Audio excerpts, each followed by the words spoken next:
Hello everyone, I'm Steve from VALHARTV, and today I'll be reviewing The Rings of Power Episode 3. So we start out with Galadriel waking up on a ship and demanding from Halbrand if the people who saved him are their captors or saviors, and he's just like, here, eat something, because she's still terrible. She's still rude to people, talks down to them in the beginning of the episode, and then when they go up on deck, she demands to know where they're going, and then sees the captain, Elendil. We end up finding out his name later on, with her brother's dagger. And, of course, Halbrand notices it.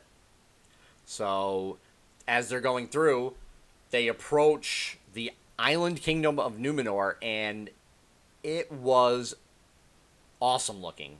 It was absolutely amazing. Like, when they go through the channel to start to go into where the harbor is, we see these giant statues of, guards and things, and then along one of the walls, like the right side wall, you see a bunch of faces carved into the rock and everything as they're going through, and the whole island looked amazing. All the city on it, everything.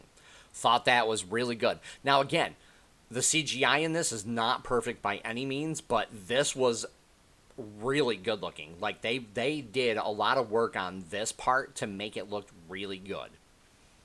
And we end up finding out that the Numenorians aren't friends with the elves anymore. So we go through, and we don't really get the context of why. It's just that they don't want elves on their kingdom for some reason. They ended up breaking ties with them.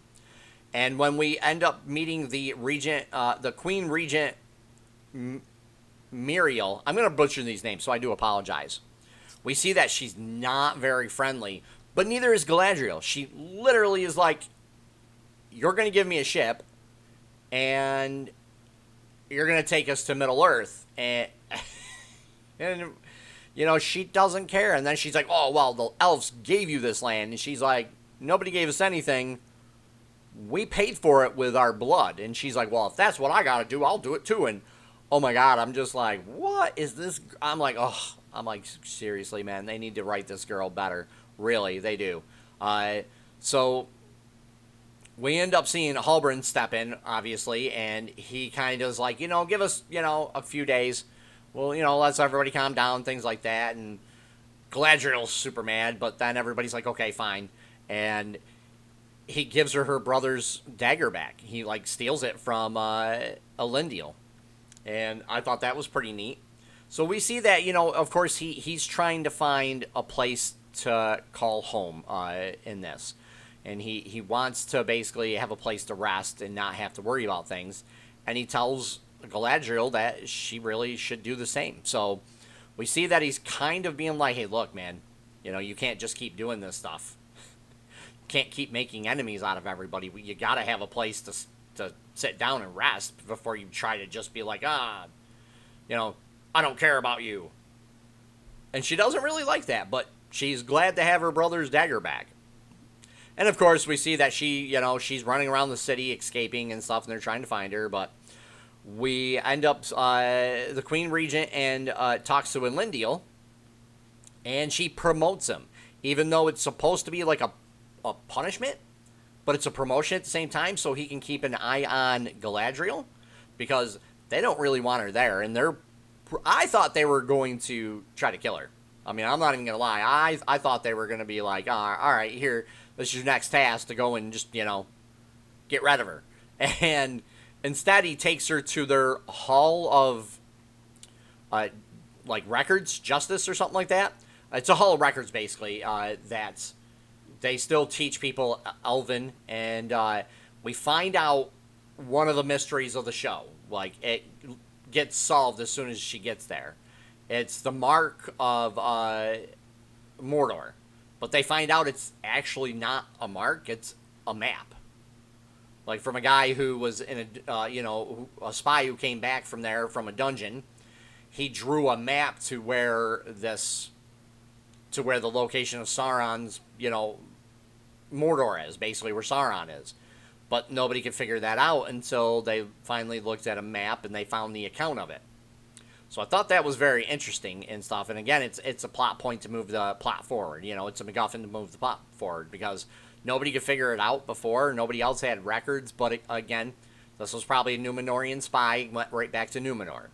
They don't really talk about it though. So they just say it's a spy. So, I mean, you have to assume it's a Numenorian spy, and they didn't go and tell any of the elves about it. So now we see where Mordor is on this. So that's one mystery solved. Why the Numenorians broke ties with the elves, we don't see. We don't get any context for. So, you know, that is what it is. But then we cut to Arondir, and this is where I kind of, like, didn't really like, because they hit him in the head, must be, and he was all foggy, so they used an actual fog overlay on the screen. And I was like, what? And then the editing, they just kept people kept jumping out in his face as they were dragging him through to put him in chains so he can dig this tunnel that's above ground.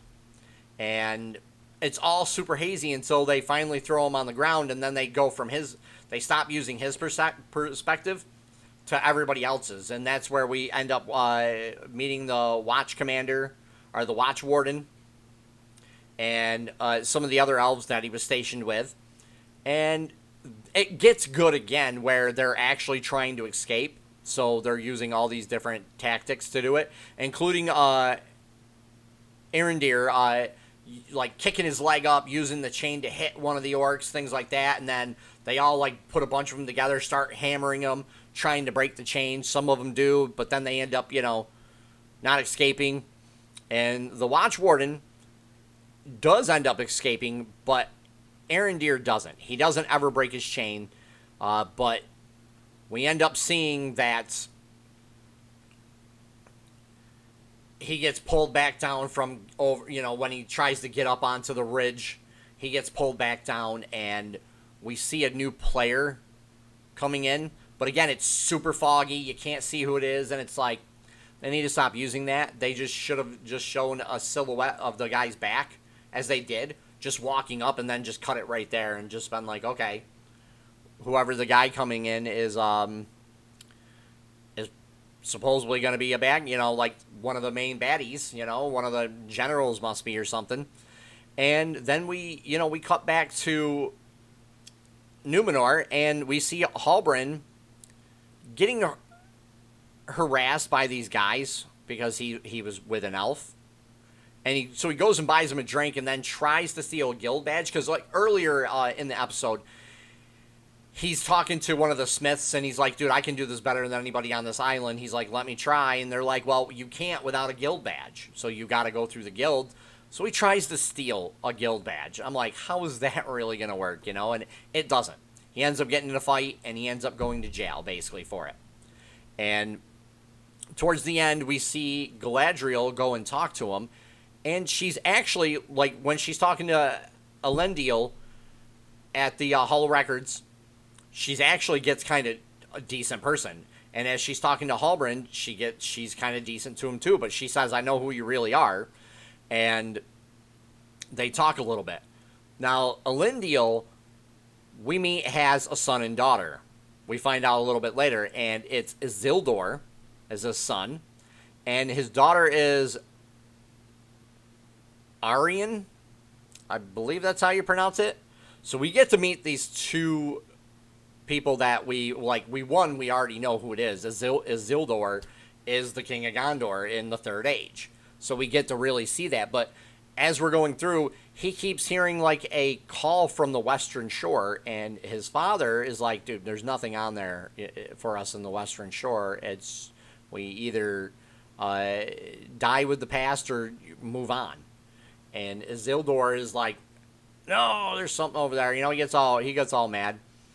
But I thought it was really interesting because we get to see this dynamic of him and his family. So we get to see that later on one becomes a king, but they're descended from the original founder or king of Numenor. I'm sorry, I can't remember which one. But overall, I enjoyed the scenes on Numenor better than all the others. There is a pretty neat fight sequence with Arondir as they're trying to escape. He, again, uses a chain to start beating up the orcs with, and then gets to fight a warg, which I thought was kind of cool. It looked okay. Some of the scenes as it was running around looked a little bad, a little wonky, but overall, when they stopped and it didn't look bad at all. So I thought that was good. Overall, this was a good improvement over the first two episodes. First two episodes again were drawn out, were a little slow. This started to pick up the pace, but again, the pacing was not perfect in this. So I would give this at least a 6.5 out of 10. First episodes I couldn't give higher than a 5 because it didn't really work, and Galadriel is a terrible character. I'm hoping they're going to keep going with her actually getting nicer to people, because this was, again, a good improvement over the first two episodes for her alone. So if you guys like what I do, please hit the like button, subscribe, leave a comment down below. Let me know what you thought about this episode. Take care for now, everyone.